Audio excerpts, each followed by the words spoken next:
नमस्कार, मैं श्रेया और आप देख रहे हैं डिजिटल इंडिया न्यूज और अब बढ़ते हैं खबरों की ओर। अगले हफ्ते भारत आएंगे अमेरिकी उपराष्ट्रपति जेडी वेंस। अमेरिकी उपराष्ट्रपति कार्यालय की तरफ से जारी एक प्रेस विज्ञप्ति में कहा है कि उपराष्ट्रपति जेडी वेंस अपनी पत्नी उषा वेंस के साथ अगले हफ्ते भारत का दौरा करेंगे। वक्फ संपत्तियों पर सुप्रीम सुनवाई, जाने किसने क्या रखी दलील। सुप्रीम कोर्ट ने साफ किया कि जब तक मामला कोर्ट में है, वक्फ घोषित संपत्तियों की स्थिति में बदलाव नहीं किया जा सकता। केंद्र सरकार और याचिकाकर्ताओं के बीच तीखी बहस हुई।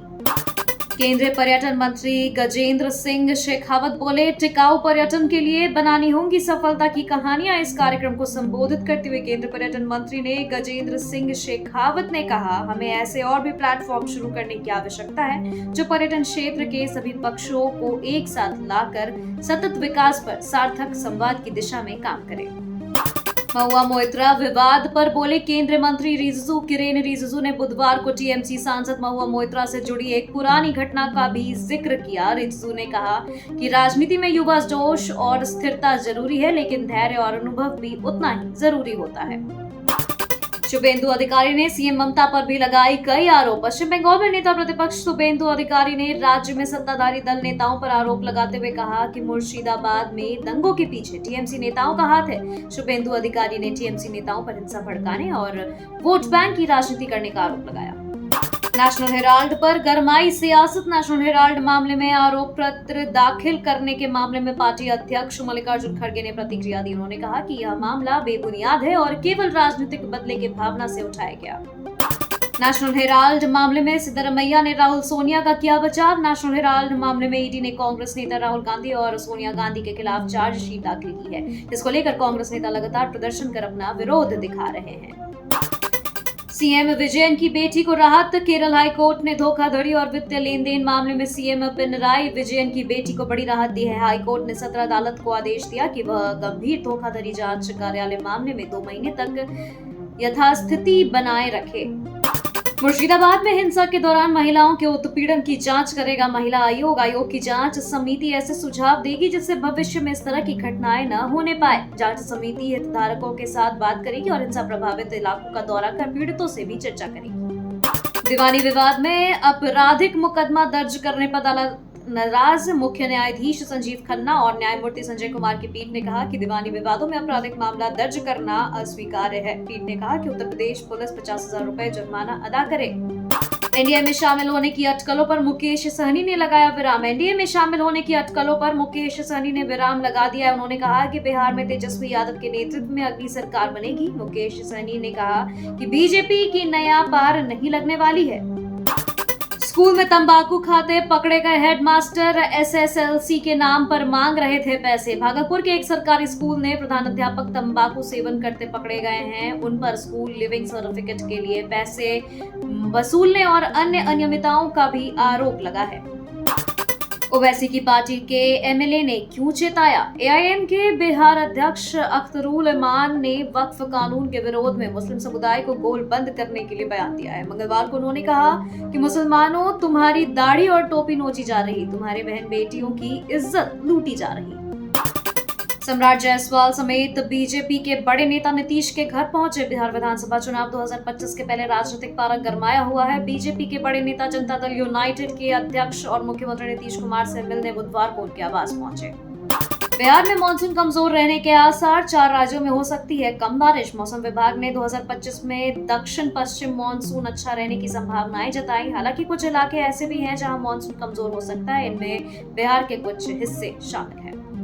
इंडिया गठबंधन में सीएम फेस पर नहीं हुआ कोई निर्णय। बैठक के बाद भी अटका मामला। इंडिया गठबंधन के नेताओं को दिल्ली में बैठक की गई। इस बैठक में सीएम फेस पर कोई निर्णय नहीं हुआ। प्रदेश अध्यक्ष और एमएलसी मदन मोहन झा ने एक निजी चैनल को दिए इंटरव्यू में कहा, हमारे गठबंधन में 5 दल हैं। सभी दल के नेता आने वाले दिनों में इस बैठक पर चर्चा करेंगे और इस बैठक में तय होगा कि महागठबंधन का सीएम फेस कौन होगा।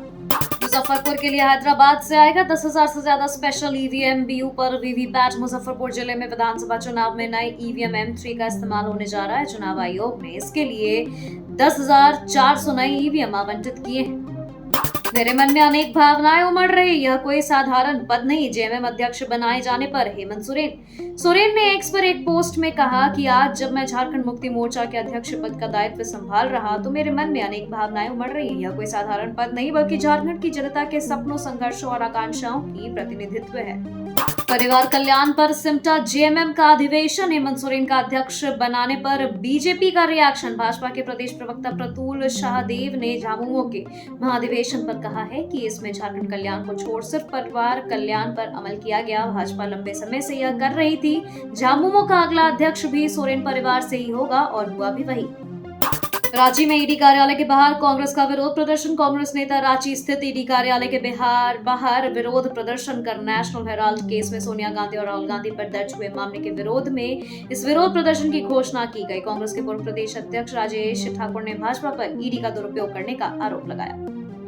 ममता बनर्जी का योगी आदित्यनाथ पर तीखा हमला। इमामों के सम्मेलन में पश्चिम बंगाल की मुख्यमंत्री ममता बनर्जी ने भाजपा और उत्तर प्रदेश के मुख्यमंत्री योगी आदित्यनाथ पर निशाना साधा। वक्फ एक्ट को लेकर हो रही बैठक में ममता ने योगी को सबसे बड़ा भोगी कहा और भाजपा नेताओं की नीतियों की कड़ी आलोचना की।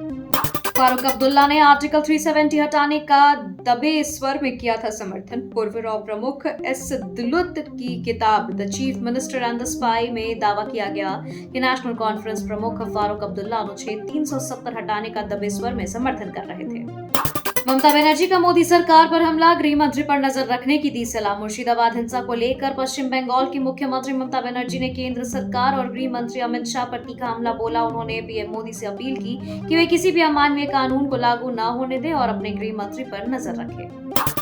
अमेरिका चीन तनाव के बीच भारत की रणनीति प्लान बी के तहत बढ़ेगा तेल आयात। अमेरिका चीन व्यापार तनाव के बीच भारत रणनीतिक रूप से आगे बढ़ रहा है। यूक्रेन युद्ध के चलते अमेरिका रूस से तेल खरीद पर सख्त हो गया है। ऐसे में भारत अमेरिका से तेल आयात बढ़ाने की योजना बना रहा।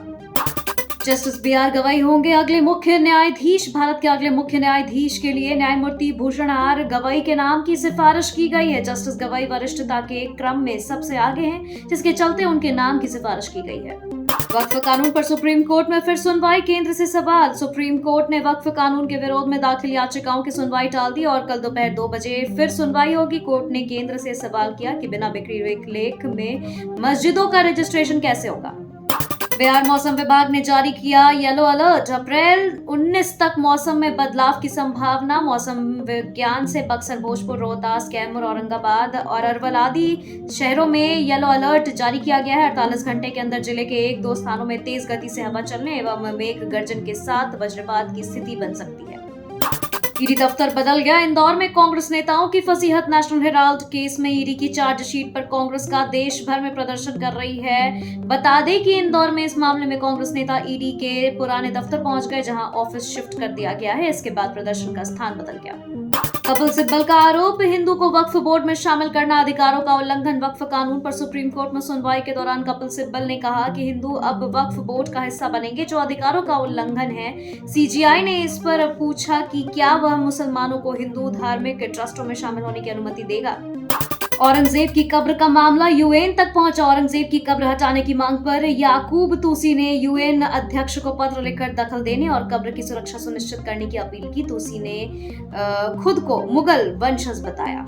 ममता बनर्जी का हमला, योगी भोगी, केंद्र पर हिंसा भड़काने का आरोप। ममता बनर्जी मुर्शिदाबाद को पूर्व नियोजित बताया। बता दें कि केंद्र पर घुसपैठ बढ़ाने और वक्फ अधिनियम जल्दबाजी में पास करने का आरोप लगाया।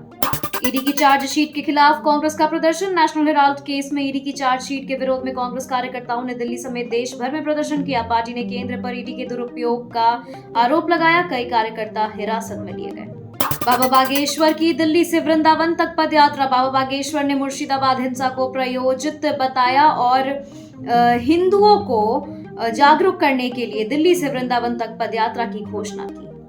वक्फ कानून पर सुप्रीम कोर्ट में सुनवाई, 70 याचिकाएं दायर। सुप्रीम कोर्ट में वक्फ कानून के खिलाफ 70 याचिकाओं पर सुनवाई हुई। कपिल सिब्बल ने मुस्लिमों के अधिकारों के हनन का आरोप लगाया। कहा, अब बिना वक्फ डीड के वक्फ नहीं बनेगा। ये अनुच्छेद 26 का उल्लंघन है। अखिलेश यादव का तंज, यूपी की डबल इंजन सरकार आपस में टकरा रही। समाजवादी पार्टी के राष्ट्रीय अध्यक्ष अखिलेश यादव ने यूपी के डबल इंजन सरकार पर हमला बोला। भुवनेश्वर में कहा, पहले इंजन टकरा रहा था, अब डिब्बे भी टकरा रहे। ममता बनर्जी का नायडू और नीतीश पर वक्फ बिल का समर्थन करने का आरोप। ममता बनर्जी ने इमामों के साथ बैठक में चंद्रबाबू नायडू और नीतीश कुमार पर वक्फ बिल का समर्थन करने और चुप रहने का आरोप लगाया। कहा वो चुपचाप बैठे हैं, उन्हें विरोध करना चाहिए था।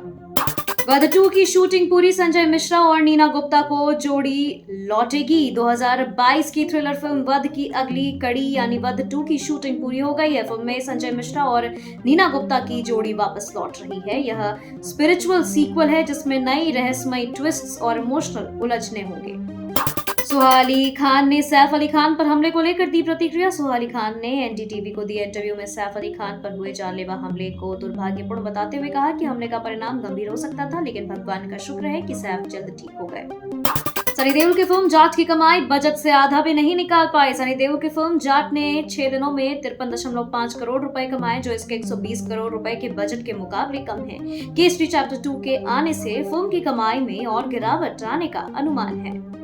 शिखर धवन और सोफी शाइन की बड़ी चर्चा। आईपीएल 2025 के बीच शिखर धवन और उनकी कथित गर्लफ्रेंड सोफी शाइन सुर्खियों में हैं। दोनों ने बागेश्वर धाम के पीठाधीश्वर धीरेन्द्र शास्त्री से आशीर्वाद लिया। अजिंक्य रहाणे ने मैच के बाद गलती कबूली। आईपीएल में पंजाब किंग्स ने 112 रन के छोटे टारगेट को डिफेंड किया और कोलकाता को 16 रन से हराया। केकेआर के कप्तान अजिंक्य रहाणे ने अपनी टीम की गलती कबूल की। 2028 में ओलंपिक में क्रिकेट की वापसी। पोमोना में खेले जाएंगे मैच। लॉस एंजलिस 2028 ओलंपिक में क्रिकेट की 128 साल बाद वापसी हुई है। आईसीसी ने मैचों के लिए पोमोना के फेयरग्राउंड के मैदान के रूप में उसे चुना है। 6 टीमें ओलंपिक में हिस्सा लेंगी। मयंक यादव की लखनऊ सुपर जायंट्स में वापसी। चोट से उबरकर Mayank Yadav Lucknow Super Giants camp में लौट आए हैं। राजस्थान रॉयल्स के खिलाफ उनकी वापसी टीम की गेंदबाजी समस्या को कम करने में मददगार साबित हो सकती है। सैम बिलिंग्स ने पाकिस्तानी मीडिया को दिया बेबाक जवाब। सैम बिलिंग्स ने पाकिस्तानी पत्रकार से पूछे गए सवाल पर आईपीएल को बेहतर टी20 लीग बताया, जिससे पाक मीडिया हैरान रह गया। इस समय वे पीएसएल में लाहौर कलंदर्स का हिस्सा हैं। जहीर खान और सागरिका घाघटे के घर आई खुशखबरी। जहीर खान और सागरिका घाघटे के घर बेटी की किलकारी गूंजी है। इस कपल ने अपने न्यू बॉर्न बेबी यानी बेबी बॉय का नाम भी रिवील किया और फैंस उन्हें बधाई दे रहे हैं। अमेरिका ने चीन पर 245% टैरिफ लगाया। अमेरिका ने चीन पर 245% टैरिफ लगाने की घोषणा की। चीन ने विदेश मंत्रालय के प्रवक्ता लिन जियान ने कहा कि चीन व्यापार युद्ध से नहीं डरता और इसका मुकाबला करेगा। टैरिफ विवाद पर अमेरिका बोला चीन को समझौता करने की जरूरत। चीन ने ट्रंप के टैरिफ के जवाब में अमेरिकी सामान पर 125% शुल्क लगाया। व्हाइट हाउस की प्रेस सचिव कैरोलिन लीवेट ने कहा है कि चीन को समझौते की जरूरत है, हमें नहीं। चीन ने एनएसए पर साइबर हमले का आरोप लगाया। चीन ने अमेरिकी एनएसए पर फरवरी में एशियाई शीतकालीन खेलों के दौरान महत्वपूर्ण उद्योगों जैसे ऊर्जा और जल संरक्षण संस्थानों पर साइबर हमले करने का आरोप लगाया। अफगानिस्तान में 6.4 तीव्रता का भूकंप। अफगानिस्तान में 6.4 तीव्रता का भूकंप आया, जिसकी गहराई 121 किलोमीटर थी। तेज झटकों के बाद लोग घरों से बाहर निकल आए, लेकिन अभी तक जान माल के नुकसान की कोई खबर नहीं। अमेरिका ने पश्चिम एशिया में दूसरा विमान वाहक पोत तैनात किया। अमेरिका ने ईरान के साथ वार्ता से पहले पश्चिम एशिया में दूसरा विमान वाहक पोत यूएसएस कार्ल विंस का तैनात किया है। इसके साथ ही अमेरिकी सेना यमन में ईरान समर्थित हाउती विद्रोहियों को निशाना बना रही है। खबरों के सिलसिलों में फिलहाल इतना ही। बने रहे डिजिटल इंडिया न्यूज के साथ। नमस्कार।